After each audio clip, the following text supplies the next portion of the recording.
This is Dick Foth with Stories from the Road. It was about 7 weeks ago on a Sunday morning, 8:45 to be precise, at Denver International Airport in the security area where you're going through to get things checked to be able to get on the planes. And there was an announcement made for folks to just observe a moment of silence. Sunday morning, 8:45, September 11th, 2022. And when they observed that, when they stopped, this is what they heard.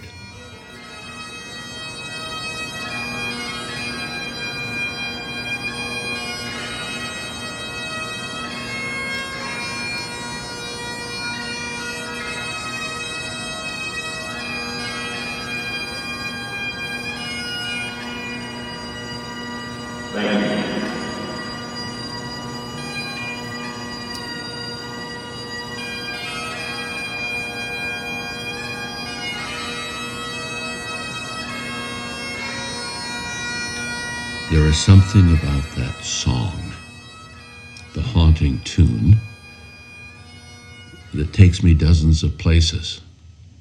People around the world these days know the song Amazing Grace. They may not know the words, which are the most important part, but they know that tune. That particular tune is a form of what is called New Britain that was put to the song almost 60 years after the penning of the words. But that song takes me dozens of places. I have sung that song, as many of you have, at bedsides, in cars going across country, at funeral services, in hospital rooms, in living rooms. I've sung it on the Washington, D.C. Mall with hundreds of thousands of men during the Promise Keepers event 20-some years ago. I've sung it in the Amazon jungle on the banks of the Kura-Rai River with Aboriginal indigenous people called the Huarani, who actually killed the people who brought a message of grace to them. But one of the things that strikes me is that song takes me back to a moment in time, not because of the song, but because of the place. It was the summer of 1949. I was 7 years old, and my mother and my sister and I were coming home from India on a Danish freighter, 5,000-ton Danish freighter called the Johannes Maersk. 5,000 tons for a ship is not large. It's a tub, if you will. I was 7, my sister was 11. There were 8 passengers for almost 5 weeks on the open sea, out across the Indian Ocean, up through the Suez Canal, take a hard left, go out through the Mediterranean, go past the Rock of Gibraltar, across the Atlantic to Boston. When you're 7 years old, that's a great adventure. There's something about standing on the deck of a ship with the wind blowing and the bow wave casting spray up in your face that's just exhilarating. The challenge was that we had left 2 weeks early to beat the monsoons, which are seasonal there in that part of the world. And that year, the monsoon came 2 weeks early.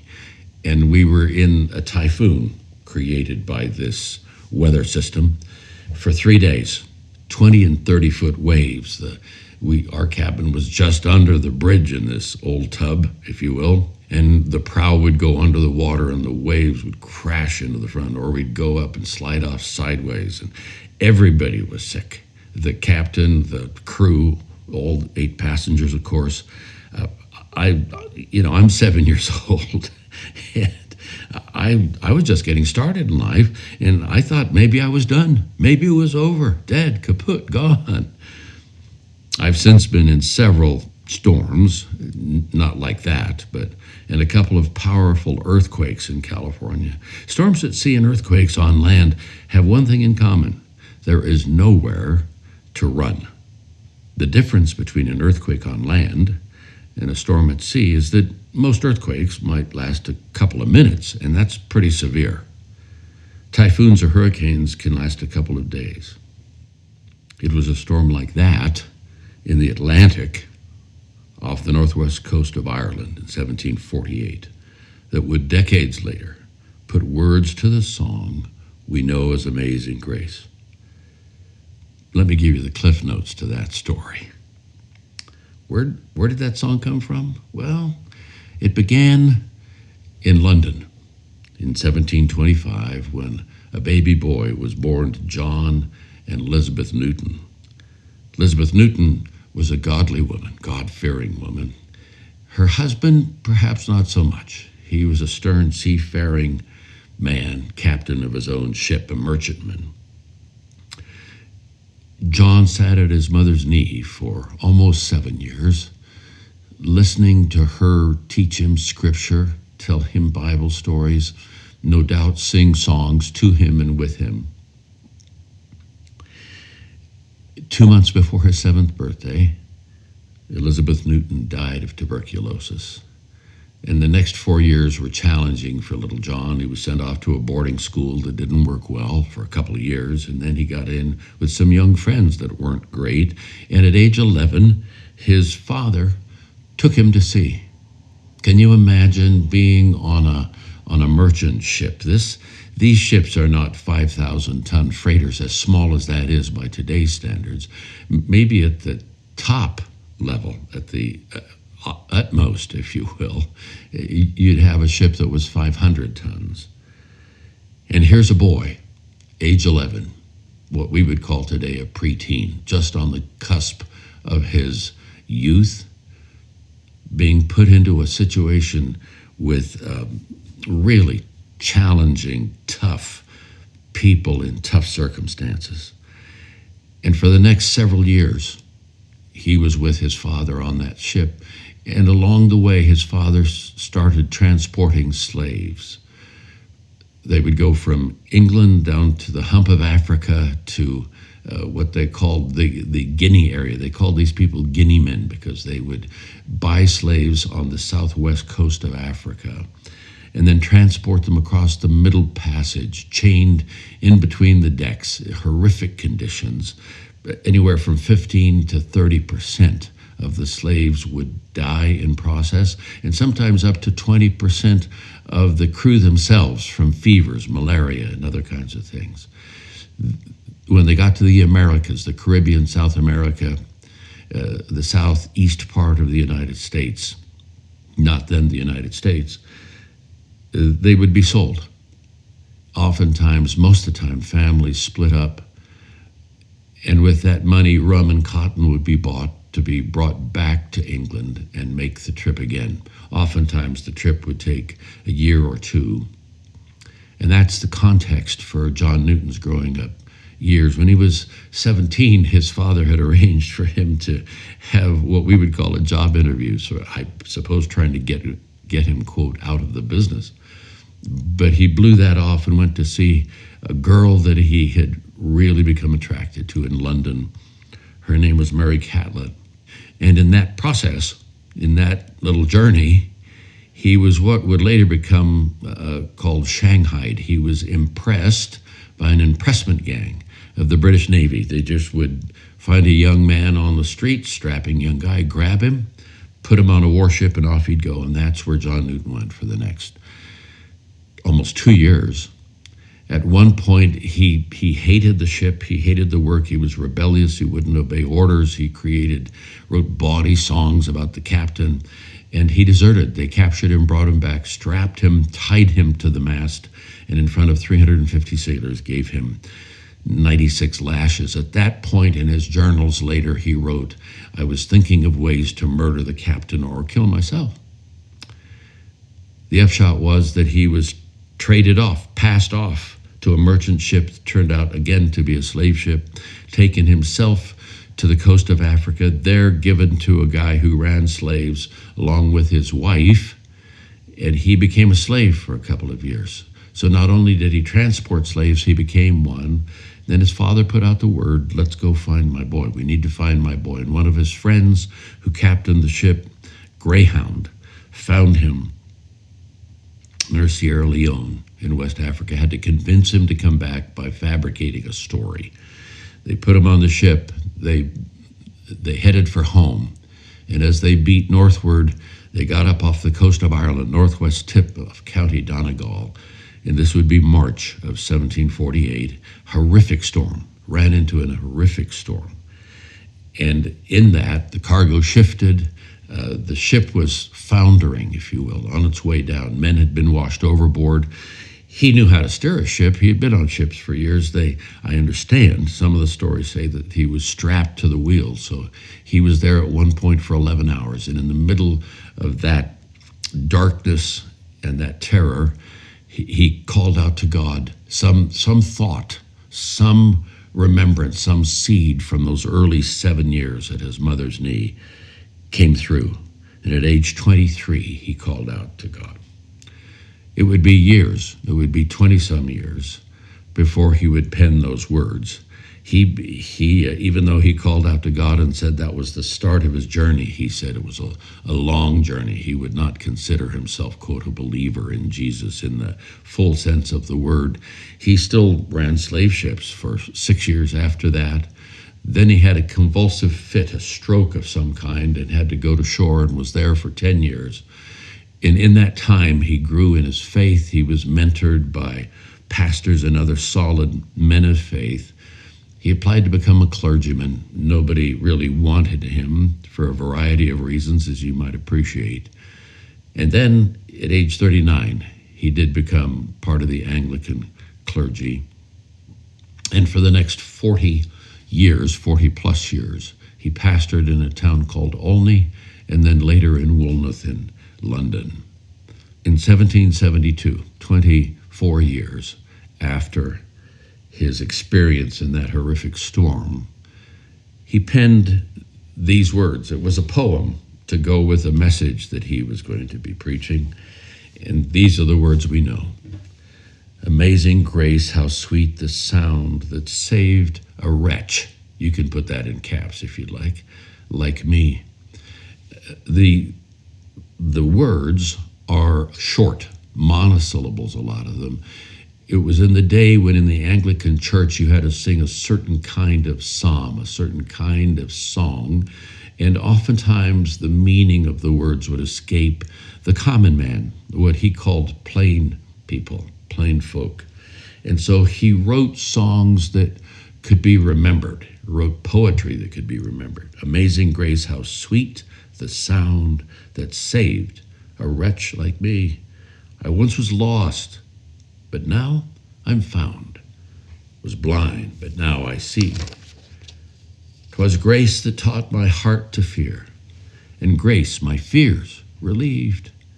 How precious did that grace appear, the hour I first believed.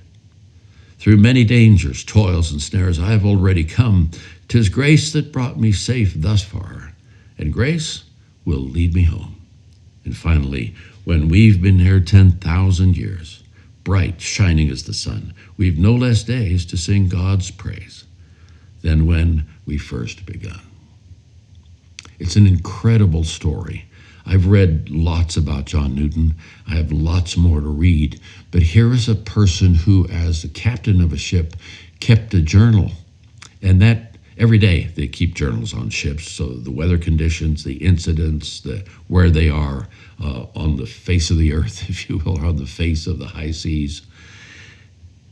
And that continued into his faith journey, keeping a journal. And then he would write, when he was at sea, he would write his wife now, Mary Catlett, that young girl that he'd gone to see.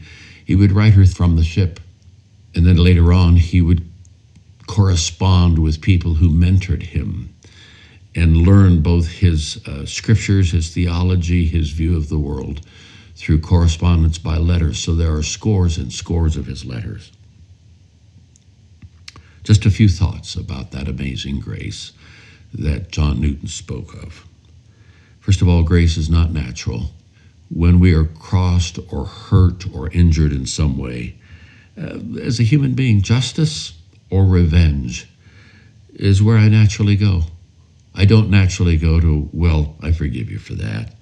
So it isn't natural. It just isn't in that way. Grace is way more than an idea, isn't it? Grace has to be experienced.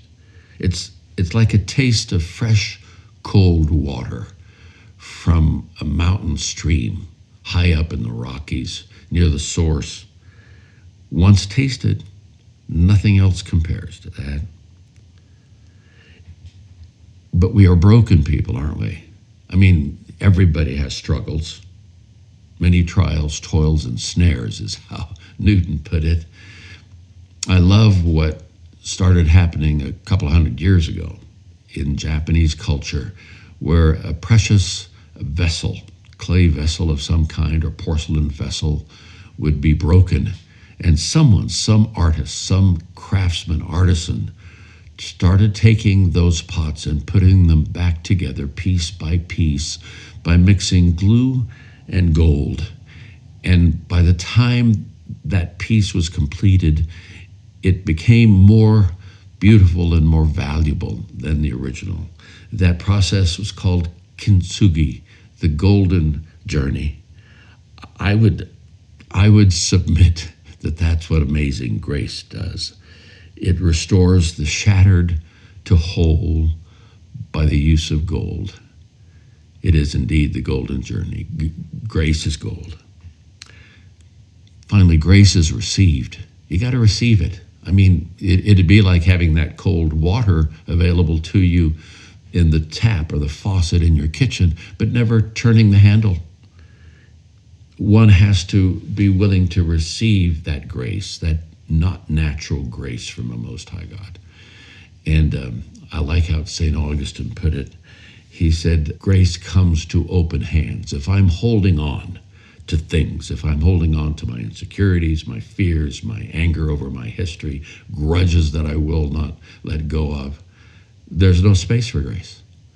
So if I'm willing to let that go and extend my hands, perhaps physically, but certainly metaphorically, to receive the grace of a God who wants to give it or who has given it, that's how it works. And once I've received it, I get to give it. When he says that the mercy of God is great, there's this old other song that has as part of the refrain, mercy there was great and grace was free. I think that as one of those Jesus followers, one of those guys who has received grace, that I have a wonderful opportunity / obligation, the great gift of being able to give it away, to be merciful. Because it's happened to me, I have the privilege of helping it happen for others. There's one greater thing than being forgiven, isn't there? And that's it. That's simply being able to forgive. It unlocks people's doors. It unlocks my door and lets me out to roam free on the high seas, if you will, but not in a storm. The point of this story and the upshot of it all is that John Newton discovered that verse in the first chapter of the Gospel of John in the New Testament is true, that the Word became flesh and made his dwelling among us. That's this Jesus of Nazareth person. We have seen his glory, the glory of the one and only Son who came from the Father, here it comes, full of grace and truth. Here's a couple of questions for this week as we wrap up. One is, we know that God made grace available to us. At least that's what we're told, and we've experienced, many of us. The real question is, what human being in my life, yours, showed us grace along the way? Something that unlocked our doors or gave us great relief or freedom. What human being did that in your story? And secondly, to whom have I shown mercy along the way?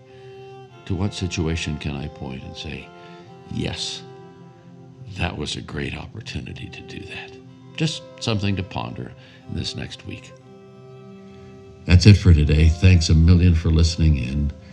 And I just am so grateful for those of you who subscribe. Some of you have sent notes or made comments that encourage us along this journey. Let's walk in grace together, and I'll catch you next time. God bless.